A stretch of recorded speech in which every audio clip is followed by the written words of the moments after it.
Welcome, curious learners, to The Deep Dive.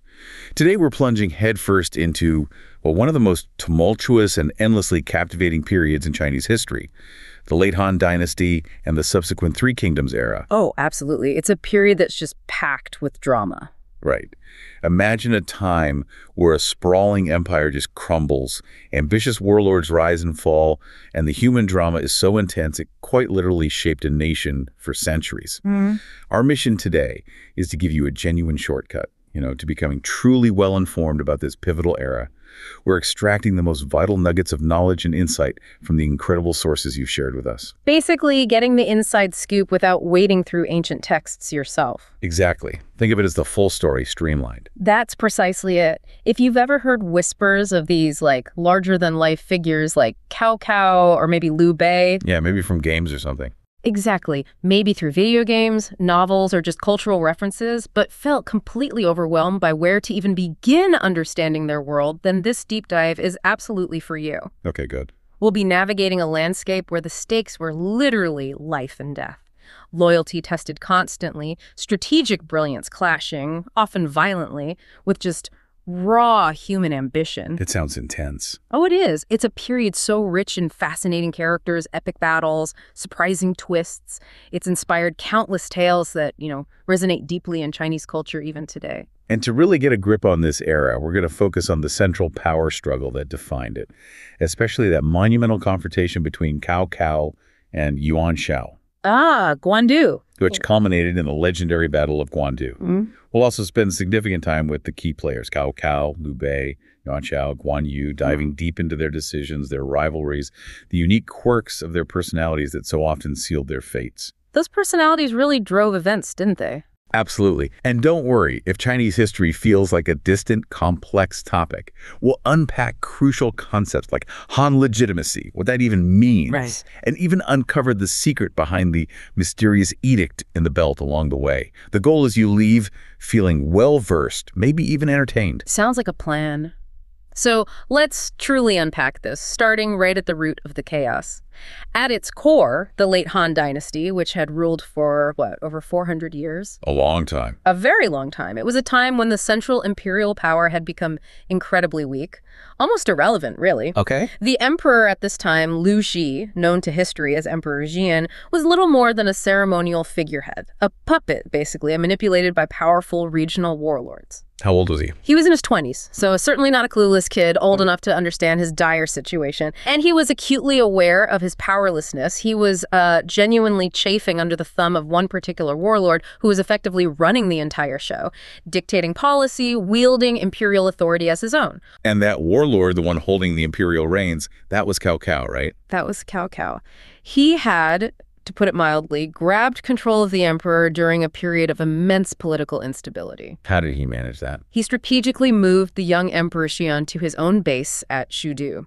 This was a masterstroke because it meant Cao Cao could essentially use the emperor's name to issue decrees and legitimate his own burgeoning power.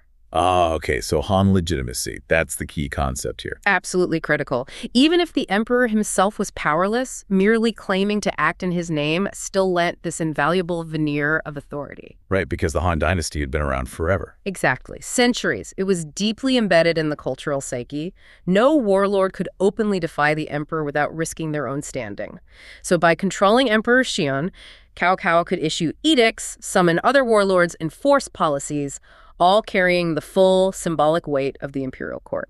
Even if everyone knew who was really pulling the strings. Yeah. Pretty much. Everyone knew Cao Cao was in charge, but the emperor's seal made it official.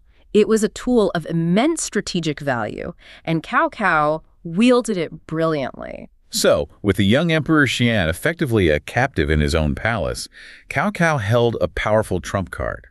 But while Emperor Xian was, understandably frustrated, feeling like Cao Cao owned the place. Right, treating him with disregard, this wasn't even Cao Cao's biggest concern. That seems surprising. It is surprising. There was a far more formidable figure whose opinion actually made Cao Cao genuinely nervous, a rival whose disapproval had the potential to ignite a much larger conflict. Okay, who was this? What's truly fascinating here is that this big shot, this formidable rival, was none other than Yuan Shao. Yuan Shao. Wait, didn't you say they were old friends? Well, friends might be stretching it, but they had a history. Yuan Shao was Cao Cao's old buddy from back in the day, a long-standing acquaintance. They even, get this, went bride snatching together in their youth. Seriously, bride snatch. Apparently, it speaks to a wilder, maybe more carefree time before the empire fell apart. But now, Yuan Shao's anger wasn't random.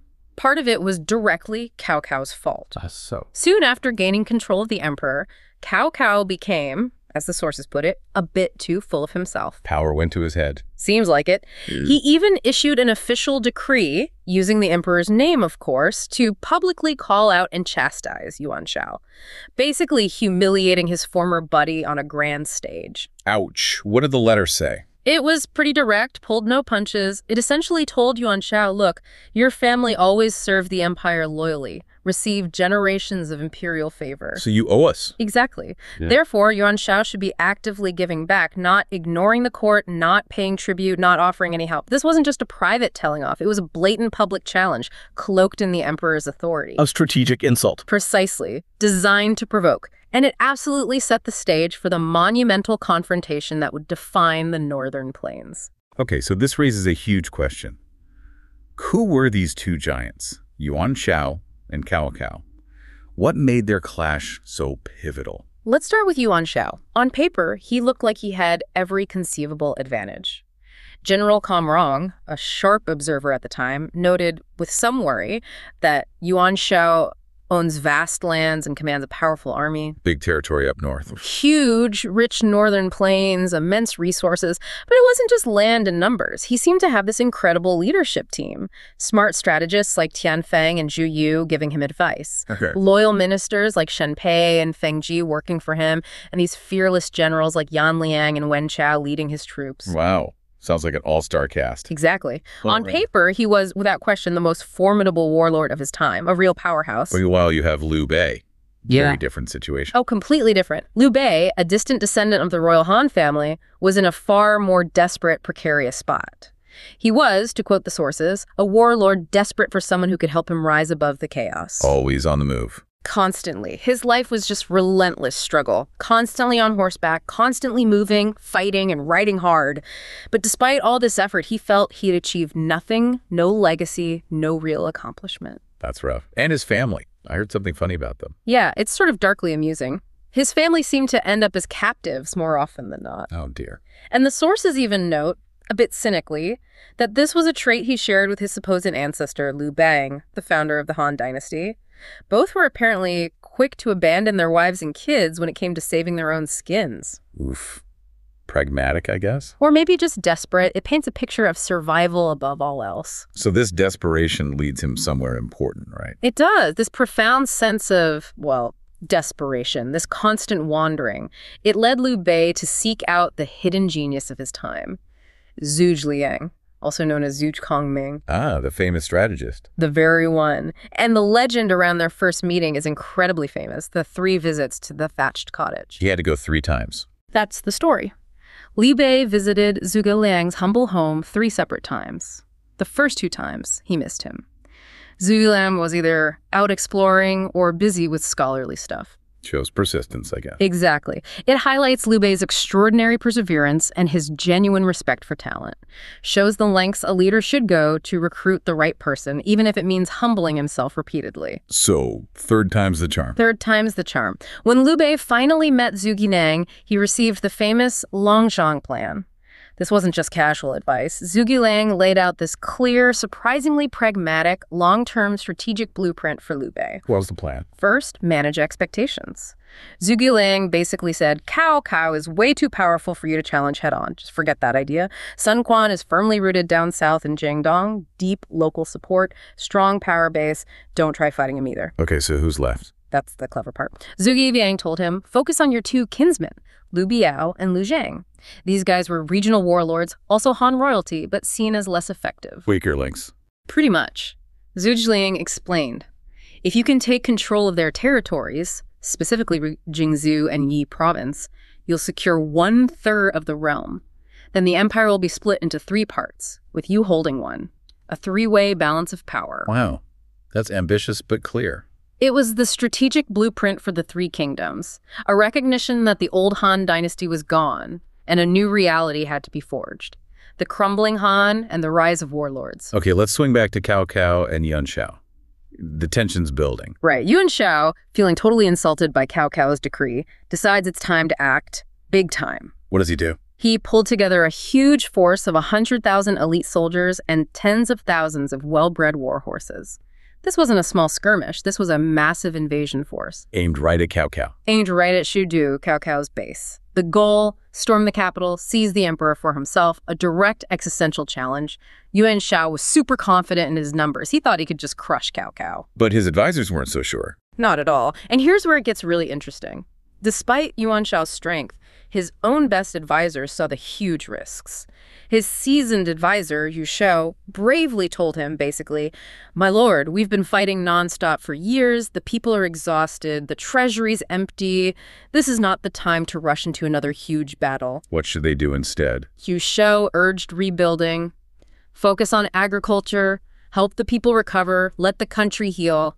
Strategic patience, consolidation. And Yuan Shao refused to listen. Stuck to his usual stubborn attitude, a critical flaw that just kept cropping up. And this wasn't a one-off, right? He kept ignoring good advice. Kept happening. Another golden opportunity just slipped away when Cao Cao launched a full-scale attack on Liu Bei down south. Okay, Cao Cao's distracted. Exactly. Tianfeng, another brilliant strategist for Yuan Shao, saw the opening immediately. He urged him, "Cao Cao's main forces are far away. Strike his rear now while he's exposed. You're guaranteed to win." It was a perfect opening. Makes sense. So did he do it? Nope. Yuan Shao hesitated. And his excuse, it's almost unbelievable. He said, "My son is sick. I need to take him to the children's hospital. I really don't have time for this right now. Can't send troops." You're kidding. The fate of the empire waits for a doctor's appointment. Pretty much. A golden strategic opportunity, gone. It just showed his priorities were skewed at critical moments. Personal concerns overrode grand strategy. Meanwhile, Cao Cao's making moves. Different style altogether. Completely different. Look at his handling of Zhang Zhu. Cao Cao had this deep grudge against him. Zhang Zhu had caused the death of Cao Cao's eldest son, Cao Ang, and his fiercest general, Dian Wei. You'd expect brutal revenge. Totally. But when Zhang Zhu surrendered later on, Cao Cao didn't explode. Instead, he took Zhang Zhu by the hand, held a banquet, celebrated the new alliance, even arranged for his own son to marry Zhang Zhu's daughter. Turning an enemy into an in-law. Wow. It showed his ruthless pragmatism was balanced by incredible strategic flexibility. He knew alliances, even uncomfortable ones, were key to power. Okay, so back to Guandu. How did Cao Cao, with fewer troops, actually pull it off? The numbers seem stacked against him. Right. Popular tales, like the Romance of the Three Kingdoms, inflate it massively, like 700,000 versus 70,000. Which isn't accurate. Not really. Historical accounts suggest Yuan Shao had a little over 100,000 men, and Cao Cao had maybe between 30,000 and 40,000. Still a big gap, maybe 2 or 3 to 1. Overcoming that took exceptional brilliance and, frankly, some luck. So what was the strategy? The key was strategic brilliance. Cao Cao's strategist, Sun Yu, came up with this really clever plan. Fake an attack to distract the enemy, move some troops toward Yanjin, make it look like they're crossing the Yellow River to hit Yuan Shao's rear, disrupt his supply lines, threaten his home base. One fear, you figured this would force Yuan Shao to split his forces. Weaken the main army at Guandu. Exactly. And just as Sun Yu predicted, Yuan Shao reacted. He saw this threat to his rear and ended up splitting his forces and sending some to Yanjin. The exact mistake Cao Cao wanted. Precisely. Once Cao Cao saw Yuan Shao had divided his troops, he immediately, quickly led his main army straight toward Baima. This initial fight, the Battle of Baima, was crucial. Cao Cao exploited Yuan Shao's divided forces brilliantly. And isn't this where Guan Yu comes in again, the legendary general? Yes. Guan Yu makes a dramatic entrance here. At the Battle of Baima, he famously killed Yan Liang, one of Yuan Shao's top generals. One swift, decisive strike that just demoralized Yuan Shao's troops. Now, the image is always him with that giant curved blade, right? The green dragon crescent blade. That's the popular image, yeah. But historical accounts suggest he likely used a spear rather than a large broadsword in actual combat. Why is that? Think about it, a massive two-handed blade on horseback in a chaotic battle. Impractical. It's far more likely he held a spear in one hand, killed Yan Liang with a single powerful thrust, and then quickly pulled out his side blade to sever his head. Much more efficient for a cavalry charge. Okay, that makes sense. Still heroic, though. Oh, absolutely. Sent shockwaves through Yuan Shao's army. So after Baima, what does Yuan Shao do? He lost a top general. He's reeling, but not broken yet. He moves his entire army across the Yellow River, chasing Cao Cao. Against advice, I bet. You bet. Zhu Shou, ever the loyal advisor, tried again. He warned Yuan Shao about the unpredictability of war, suggested stationing the main army at Yanjin and sending only a smaller force toward Guandu. What was the logic? If the smaller force won, great, bring up the main army. If the entire force crossed and something went wrong, no easy retreat across the river. Seems sensible. Let me guess. Yuan Shao, as always, refused to listen, stuck to his usual stubborn attitude, dismissed Zhu Shao, basically said, "This is how I do things, deal with it."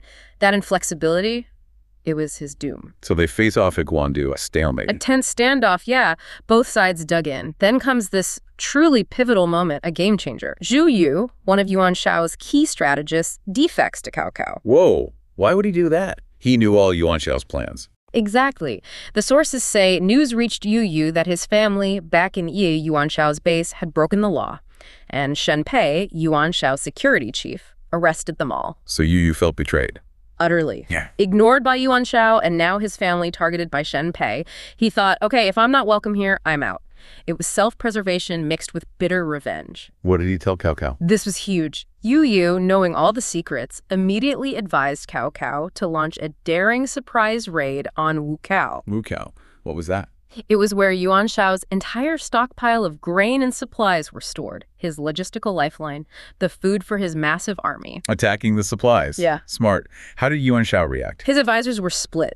Some, like Zhu Shou, saw the danger to Wuqiao and wanted to send strong reinforcements. Others, like Wo Tu, insisted on attacking Cao Cao's main camp first. And Yuan Shao made the wrong call again? Made the fatal call. He sent only a small force to support Chunyu Kang, guarding Wuqiao, and committed his main army to attack Cao Cao's camp. He underestimated the threat to his supplies. While Cao Cao acted with total decisiveness.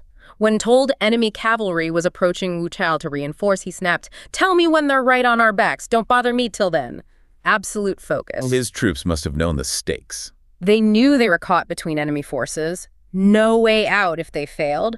So they fought with desperate fury. They crushed Yuan Shao's defending army, killed Chunyu Chang, and burned all of Yuan's grain and supplies to ashes. Total disaster for Yuan Shao. Complete logistical catastrophe. This was the absolute turning point. With Yuan Shao's entire stockpile burned and his attacking force surrendering, panic swept through his entire army. Morale just collapsed. Any other defections? Yes. Zhan He, another top general, already furious at being slandered by Guo Tu, now terrified, he ordered all the siege equipment burned and went straight to Cao Cao's camp to surrender. The defection of another high-ranking general sealed it. So Yuan Shao's army just disintegrated. Completely collapsed, breathtaking speed. He and his son, Yuan Tan, fled across the Yellow River in total disarray, abandoning their army, their supplies, everything. Only about 800 loyal men escaped with them. Incredible. Cao Cao's forces seized all the wagons, documents, treasure, huge resources. Guandu was a testament to Cao Cao's strategic brilliance, his ruthlessness, his adaptability. And equally, it exposed Yuan Shao's fatal stubbornness. It dramatically altered Chinese history. Cao Cao was now dominant in the north. Wow. Just wow. It wasn't just a battle. It was a leadership lesson written in blood. Guan Yu, Liu Bei, and the Southern Power. So after Guandu, Cao Cao didn't just rest on his laurels. He systematically consolidated his power in the north. Cleaning up the remaining resistance. Exactly. Yuan Shao, even after the defeat, still has significant forces. It took several more campaigns before critical regions like Yushu finally came under Cao Cao's control. He also inherited Yuan Shao's alliances with northern tribes like the Wuwan. Okay, so Cao Cao's power is growing massively. How did that affect the emperor? Well, Cao Cao started enjoying very special privileges from Emperor Xian.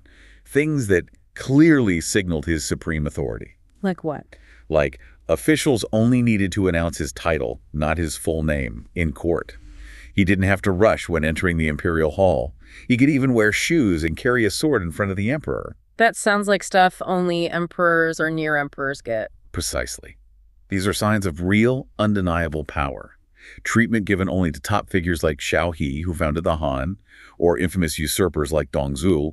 Everyone knew Cao Cao was the de facto ruler now. So the emperor must have been terrified. Lived in constant fear, worried one bad move from Cao Cao could be the end for him. a prisoner in his own court. And the Empress tried to do something, that edict in the belt thing. Right. Empress Fu, seeing Cao Cao's arrogance and the emperor's helplessness, secretly wrote a desperate letter to her father, Fu Wan, detailed Cao Cao's bullying, pleaded for help to eliminate him. This was the edict in the belt, a secret plea hidden in the emperor's clothing. Did it work? No. Secrets like that rarely stay secret in a court full of spies. In 214 CE, Cao Cao discovered the letter. And he was furious. Furious is an understatement. He saw it as treason, a plot against him. The consequences were swift and brutal. Empress Fu died there, filled with grief and rage, probably starved in prison. Her 2 sons were poisoned. Over 100 members of her family executed. Chilling. Then Cao Cao installed his own daughter as empress, becoming the emperor's father-in-law. A ruthless display of absolute power. The message, oppose me, and you and everyone you know will be annihilated. While all this is happening up north, what's going on down south? You mentioned Sun Quan. Right. A new power was quietly rising in the south. Sun Quan. After his older brother, the charismatic Sun Ce, was assassinated, Sun Quan took over. He was only 18. Wow, young. Incredibly young. But he quickly proved himself a capable leader. He suppressed internal rebellions, consolidated his family's holdings in Jiangdong, expanded his borders. He skillfully built a strong team of loyal generals and advisors, laid the foundations for Eastern Wu. Did he have a master plan like Zhu Zhiliang's? He did. His key advisor, Lu Su, developed something very similar, known as the Plan on the Mat. Like Zhu Zhiliang, Lu Su recognized the Han dynasty could not be restored. It was time to stop dreaming about reviving it and start thinking about forming a new balance of power with Cao Cao. Pragmatic, abandoning the past. Exactly. This set the stage for the later alliance with Liu Bei against Cao Cao. Speaking of Liu Bei, where was he after fleeing Yuan Shao? Still wandering. Still seeking a base.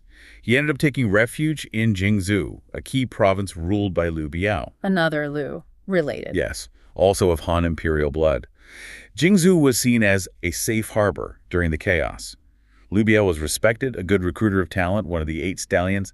Looked like a good spot for Liu Bei. But Liu Biao got nervous about him. It seemed so. On the surface, he admired Liu Bei's ambition, gave him refuge. But deep down, watching Liu Bei's drive, Liu Biao started to feel uneasy. He thought, I've given you safety, soldiers, respect. You still want more. What are your plans for my territory? So he kept him at arm's length. Became cautious, yeah. Sent Liu Bei north on a campaign, partly to defend against Cao Cao, but mostly to keep an eye on him, prevent him getting too strong within Jingzhou. Then Liu Biao dies, and opportunity knocks for Cao Cao. Big time. Liu Biao passed away.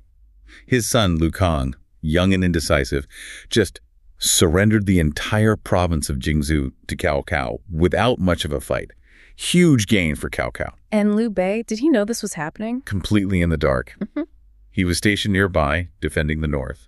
When he heard the news, he was stunned, turned furiously to the messenger. Why didn't you tell me sooner? Shock and fury. Why didn't he just attack Liu Kang and take Jingzhou himself?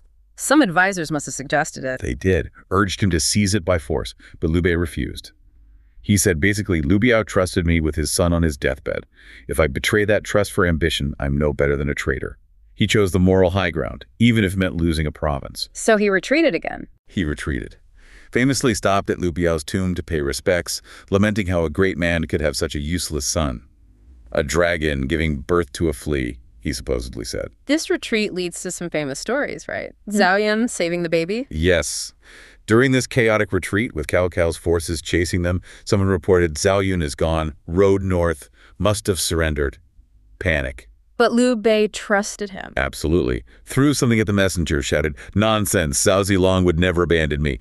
Unshakable faith. And he was right? Totally right. Not long after, Zhao Yun appeared, covered in dust, carrying Liu Bei's young son, Liu Shan. This became the legendary Cao Zilong charging alone to save his lord's son, supposedly 7 times in and out of Cao Cao's lines. Incredible courage. And Zhang Fei at the bridge. Zhang Fei famously holding the line at the Changban Bridge, roaring defiance, terrifying Cao Cao's vanguard, buying time for Liu Bei and the thousands of civilians following him to escape. These moments, real or embellished, cemented their heroic legacies, the tragic fates and final showdowns. Okay, Liu Bei's desperate retreat brings us right to Red Cliffs. Exactly, the iconic Battle of Red Cliffs. Facing Cao Cao's now truly massive army pushing south, Liu Bei and Sun Quan, former rivals, formed an uneasy but essential alliance, united by the common threat. Was Sun Quan immediately on board? Not quite. Zhuge Liang famously went to persuade him. Sun Quan was hesitant, hoping maybe, just maybe, Cao Cao didn't care about him and just wanted Liu Bei. He kind of wanted to wait and see, avoid facing Cao Cao's unstoppable force if possible. But they did ally. And there's some famous stories about the battle itself. Borrowing arrows. Ah, yes. Zhuge Liang borrowing arrows with straw boats. The novel Romance of the Three Kingdoms really plays it up, but the core idea is real.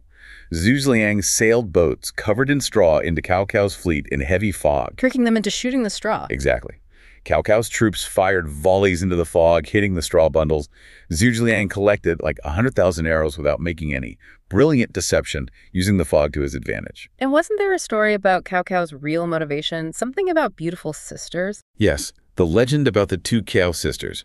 Da Cao, married to Sun Ce, and Cao Cao, married to Zhu Yu, Sun Quan's commander. Both famous beauties.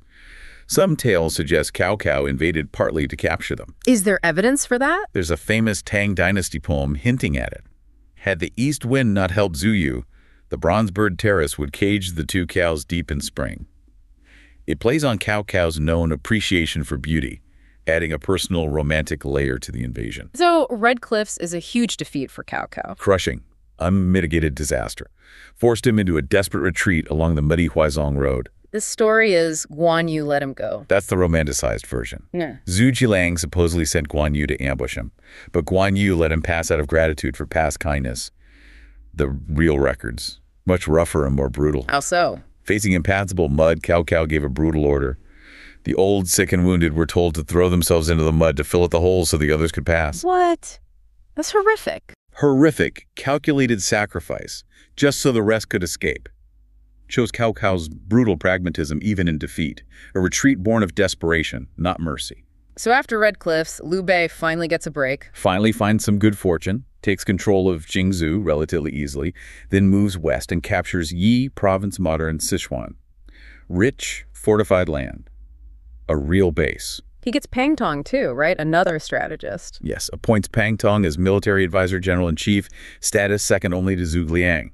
Pang Tong saw Yi Province's potential, over 1 million people, rich land, resources, a real base. But Pang Tong dies tragically. Sadly, yes. Killed by a stray arrow during the siege of Guanhan. A huge loss for Liu Bei. With Yi Province secured, Zhuge Liang takes over governing. Yes, Liu Bei tasks him with it. And Zhuge Liang surprises everyone by rolling out extremely strict new policies. Why strict? Wouldn't you try to win people over? Zhuge Liang thought the previous ruler, Liu Zhang, was clueless and weak, letting things get lax. He believed only strict laws and harsh punishments could bring stability quickly to a place used to weak rule, swift control over popular appeal. But weren't the laws too strict sometimes? They could be unreasonable. There's a story about Jian Yang, a clever advisor. He jokingly suggested arresting a passing couple just because they looked suspicious and had brewing equipment. Making a point. Exactly. Making Liu Bei realize that owning brewing equipment doesn't mean they're breaking the law. You can't punish potential like action. Liu Bei rescinded that specific harsh rule. So even Zhuge Liang's rules weren't always absolute. Shows rules could be bent sometimes. But despite the unevenness, these high-pressure tactics did quickly bring stability back to Yi Province. His methods worked, even if they weren't always gentle. Okay, Liu Bei has a base, stability. His power is growing. What's next? Kinship. Exactly. He starts thinking about declaring himself king.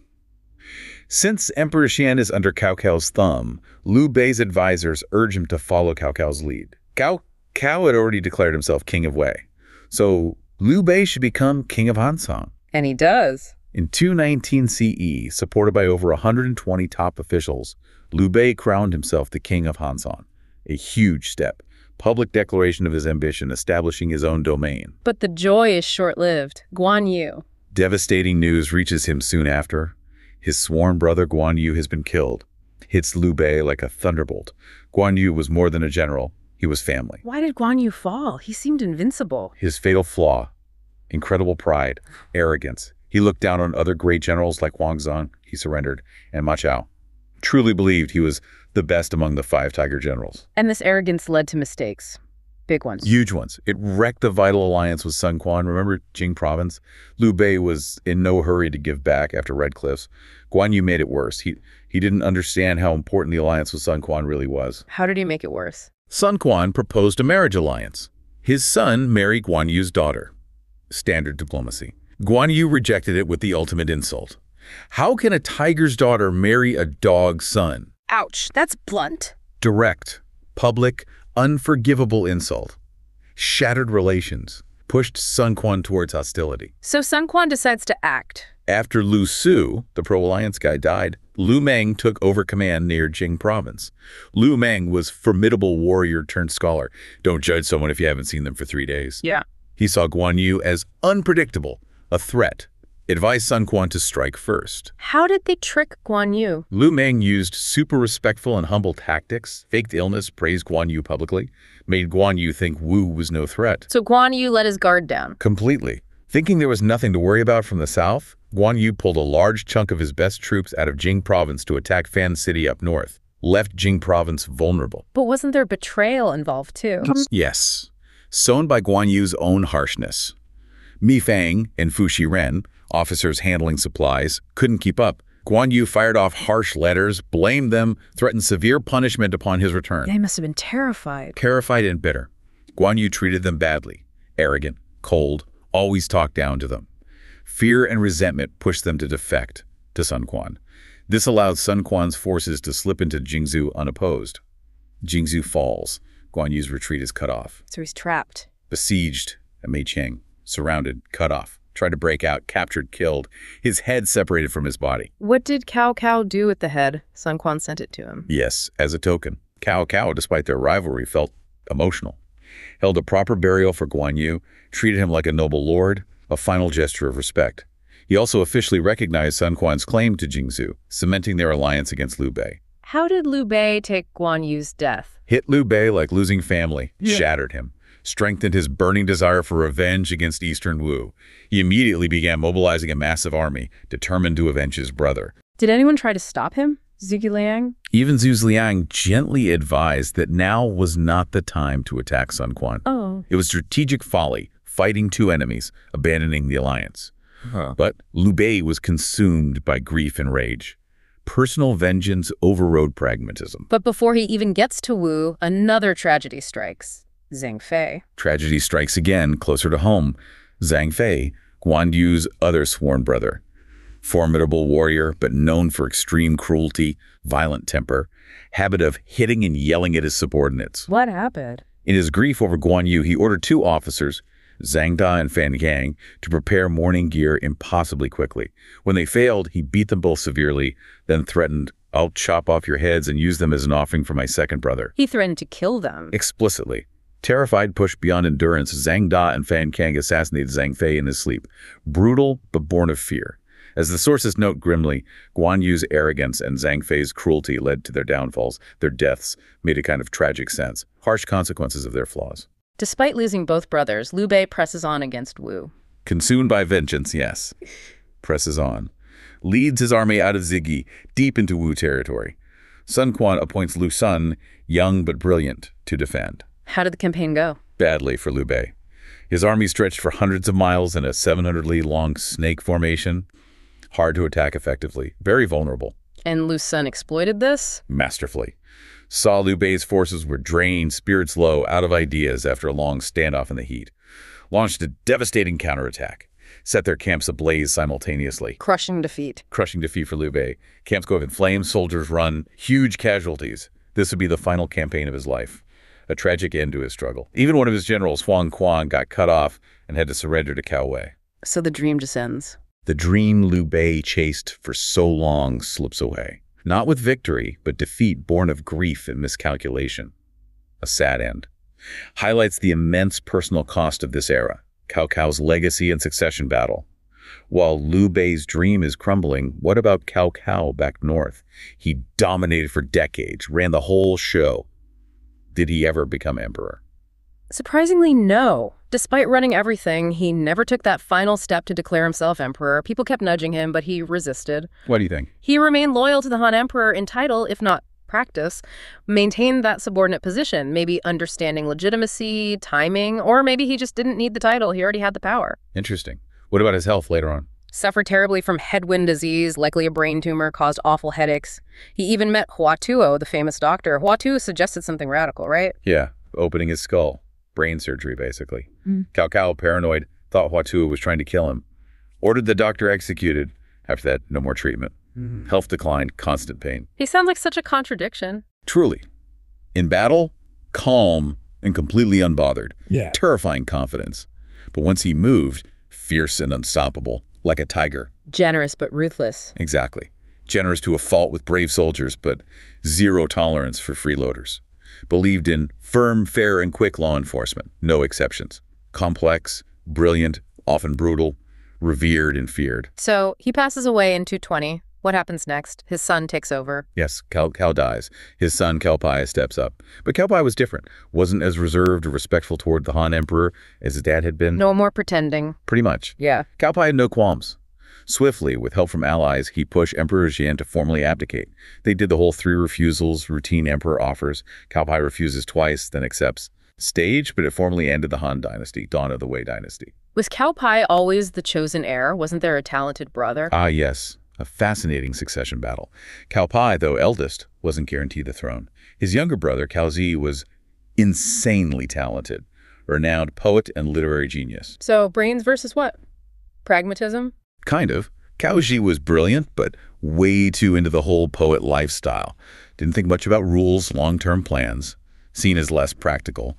While Cao Pi was clever, calculating, always thinking ahead, acutely aware of politics. More suitable for governing in Cao Cao's eyes. Did Cao Ji have supporters? Oh, yeah. Influential ones pushed for him, like Ding Yi and Yang Ji. Ding Yi backed Cao Ji partly out of a grudge, believed Cao Pi sabotaged his chance to marry Cao Cao's daughter. Bitter rivalry there. And Yang Xiu, he sounds familiar. The clever guy. The super clever guy, Cao Cao's chief secretary, deeply familiar with Cao Cao's personality, habits, way of thinking. Recognized Cao Ji's talent, actively promoted him. But his cleverness often got him into trouble. Like the pastry box incident. Exactly. Cao Cao writes, 1 box of pastry. Yang Xiu immediately gets it, means 1 bite each from the characters. Loved showing off his intellect, maybe unwisely. And the chicken rib password. That got him killed. That was the final straw for his military career. During a tough campaign, Cao Cao uses chicken rib as the password, something you chew on but discard, implying retreat. Yang Xiu guesses it, tells his men to pack up without orders.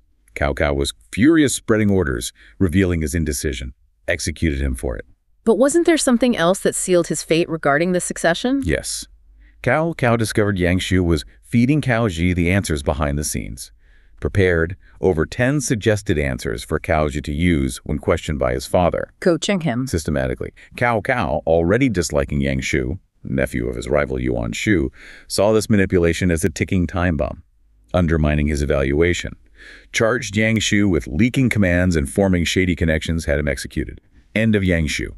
So with Yang Xiu gone, Cao Pai's path is clearer. Clearer, yes. There. And crucially, advised by Jia Shu, the poisonous strategist, known for cunning Cao Pai, became even more humble and cautious. What was Jia Shu's advice? Basically, focus on showing real virtue and generosity. Just be a good son, work hard, don't overtly campaign. This calculated transformation, displaying the qualities Cao Cao valued, helped Cao Pai secure his position. Ultimately, the throne of Wei, masterful political maneuvering. Outro. So, what a journey. Through unprecedented chaos, unparalleled human drama, from Guandu reshaping the north to the tragic falls of heroes like Guan Yu and Zhang Fei. And the final passing of the torch from the formidable Cao Cao to his son, Cao Pai. Yeah. This deep dive really shows how human ambition, strategic genius, loyalty, personal flaws, how they all intertwine to shape this foundational era in Chinese history, an era that still inspires, still instructs. It's truly amazing how the lives of these individuals, their choices, loyalties, rivalries, even their quirks just ripple through time. We've seen Cao Cao's incredible strategic brilliance. Guan Yu's loyalty, that ultimately became his undoing. Liu Bei's persistent idealism against all odds, even small decisions, like Yuan Shao focusing on his sick son, changed history, determined the fate of a dynasty. Right. The Three Kingdoms isn't just battles and politics. It's this masterclass in human nature, a reminder that even the most powerful figures are driven by very human emotions.